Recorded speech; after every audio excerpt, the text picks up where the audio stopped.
মধ্যপ্রাচ্যে ক্রমবর্ধমান উত্তেজনার মাঝে ইরানের সশস্ত্র বাহিনীর প্রস্তুতি যাচাই করলেন ইসলামী বিপ্লবের নেতা মোস্তফা খামেনি। বৈঠকে খাতাম আল আনবিয়া কেন্দ্রীয় সদর দপ্তরের commander major general Ali Abdullahi, সেনাবাহিনী, আইআরজিসি, পুলিশ এবং বাসিজ স্বেচ্ছাসেবী বাহিনী সহ দেশের সকল নিরাপত্তা ইউনিটের সর্বশেষ প্রস্তুতির প্রতিবেদন পেশ করেন।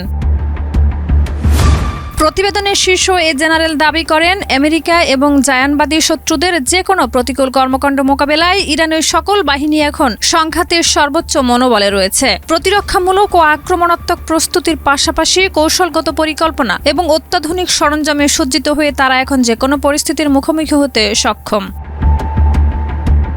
জেনারেল আবদুল্লাহি হুঁশিয়ারি উচ্চারণ করে বলেন, প্রতিপক্ষ যদি ইরানের বিরুদ্ধে কোনো কৌশলগত ভুল হিসেব বা আগ্রাসনের চেষ্টা করে তবে তার প্রতিক্রিয়া হবে দ্রুত, শক্তিশালী এবং চূড়ান্ত।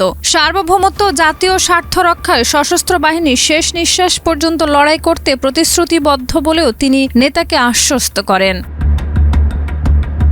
বৈঠক চলাকালে সশস্ত্র বাহিনীর সাহস ও সক্ষমতার প্রশংসা করেন মোস্তফা খামেনি। অতীতে বিভিন্ন আগ্রাসী সংঘাতের সময় ইরানের অর্জিত অসাধারণ বিজয়গুলোর কথা স্মরণ করিয়ে দিয়ে তিনি বলেন, ঐশ্বরিক কৃপায় শত্রুরা তাদের অশুভ উদ্দেশ্য অর্জনে বারবার ব্যর্থ হয়েছে।